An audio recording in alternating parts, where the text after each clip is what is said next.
नमस्कार। Radio talkies में आप सबका स्वागत है। नमस्ते। आज हम आइरिस मर्डॉक के उपन्यास द बेल पर थोड़ी गहराई से बात करेंगे। हाँ, बिल्कुल। ये कहानी डोरा ग्रीनफील्ड के बारे में। डोरा, जो अपने पति पॉल से कुछ समय अलग रहने के बाद वापस जा रहे हैं। इम्बेरकोट। हाँ, इम्बेरकोट।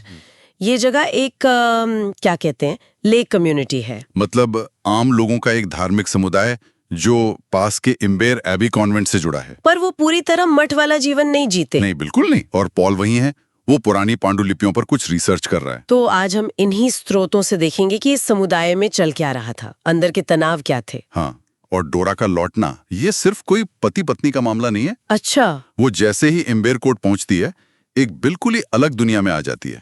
वहां उसे कई तरह के वो अलग अलग लोग मिलते हैं। जैसे कौन? जैसे माइकल मीड, जो समुदाय का लीडर है पर थोड़ा परेशान सा रहता है। ओके। फिर एक जेम्स टेपर पेस है, काफी जोशीला। हाँ। और वो रहस्यमयी जुड़वा भाई बहन निक और कैथरीन फॉली। अच्छा, जुड़वा भी हैं। हाँ, और एक नौजवान विजिटर है, टोबी गैशे। तो कई किरदार हैं। बिल्कुल। और डोरा, वो इन सब के बीच वहां के नियमों में, उम्मीदों में खुद को जैसे फंसा हुआ पाती है। हाँ, ये बात तो दिखती है। एक तरफ तो वो पॉल के थोड़े दबदबे वाले स्वभाव से दूर आई थी, पर दूसरी तरफ लगता है कि उसके पास और कोई रास्ता भी नहीं है। सही बात है। और इम्बेरकोट की जो नियम है, जैसे चैपल में सिर ढकना, हाँ, वो उसे अजीब लगते हैं। बिल्कुल, ये उसके लिए एक बाहरी दुनिया है। पर सवाल यह है कि क्या ये सच में आजादी है? ये बड़ा सवाल है। इम्बेरकोट बाहर से तो शांत लगता है शायद, ऊपर से तो हाँ, लेकिन अंदर काफी तनाव है। जैसे एक तो पॉल का बर्ताव ठंडा सा, उसे लगता है डोरा ने उसे निराश किया है। फिर समुदाय के अपने मुद्दे हैं, शिकार करना चाहिए या नहीं, इस पर बहस होती है। अच्छा, ऐसी बातें भी।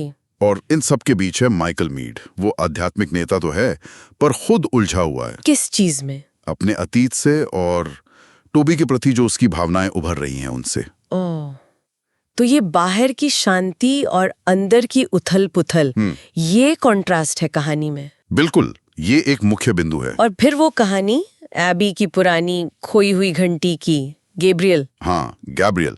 कहते हैं कि एक नन के पाप की वजह से वो टावर से उड़कर झील में गिर गई। ये सिर्फ कहानी नहीं लगती, ऐसा लगता है जैसे ये समुदाय के अतीत का छिपे हुए राजों का प्रतीक है। एकदम सही कहा, खासकर जब एक नई घंटी आने वाली है। हाँ। तो ये खोई हुई घंटी सिर्फ एक चीज नहीं है, ये समुदाय का दबा हुआ इतिहास है, शायद अपराध बोध भी। और फिर टोबी, वो नौजवान, हाँ, टोबी गैशे, उसे संयोग से झील में वही पुरानी घंटी मिल जाती है। सच में? हाँ, तो ये जैसे अतीत का सतह पर आ जाना है। और फिर डोरा और टोबी उसे चुपके से निकालने का सोचते हैं। हाँ, उनका ये सीक्रेट प्लान उनके बीच एक अलग ही रिश्ता बना देता है। आगे चलकर चीजें और उलझती हैं इससे। इस बीच माइकल का क्या चल रहा है? उसकी अंदरूनी लड़ाई वो तेज हो रही है। पता चलता है कि निक फॉली, वो जुड़वा भाई, हाँ, उसके साथ माइकल का स्कूल के दिनों का कुछ मुश्किल इतिहास रहा है। ओह। और अब टोबी के प्रति उसका आकर्षण उसे और परेशान कर रहा है। वो एक आदर्श समुदाय बनाना चाहता था, पर ऐसा लगता है कि मानवीय भावनाएं, रिश्ते, ये सब उसके कंट्रोल से बाहर जा रहे हैं। शायद वो आदर्श ही प्रैक्टिकल नहीं था। शायद उपन्यास यही सवाल उठा रहा है। बिल्कुल। और कहानी का क्लाइमैक्स, वो तो जैसे इसी तनाव का विस्फोट है। क्या होता है? नई घंटी को एबी ले जाने का समारोह होता है, पर वो झील में गिर जाती है। क्यों? कैसे? क्योंकि किसी ने कॉजवे, वो जो रास्ता था, उसके खंबे काट दिए थे। अरे बाप रे। फिर कैथरीन फॉली, जो पहले से ही थोड़ी अस्थिर थी, वो झील में कूद जाती है, जान देने की कोशिश। और निक, वो दूसरा जुड़वा, निक मृत पाया जाता है, शायद आत्महत्या। ओ, ये तो बहुत दुखद है। हाँ, ये सारी घटनाएं एक साथ होती हैं और इम्बेरकोट का जो पूरा ढांचा था, वो आदर्श, सब बिखर जाता है। सारी उम्मीदें, नियम सब टूट गए। माइकल का सपना भी। बिल्कुल।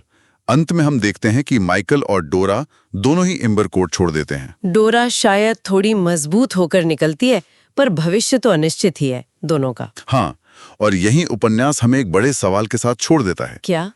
ये दिखाता है कि कैसे आस्था, आदर्श और इंसान की कमजोरी, इनके बीच हमेशा एक टकराव चलता रहता है।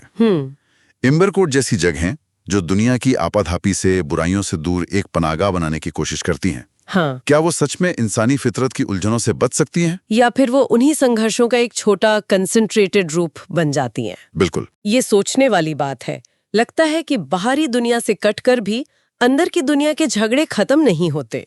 शायद असली चुनौती भागने में नहीं बल्कि दुनिया के बीच रहकर अपने आदर्शों को समझने और जीने में है। हाँ, ये विचार पाठक के मन में रह जाता है।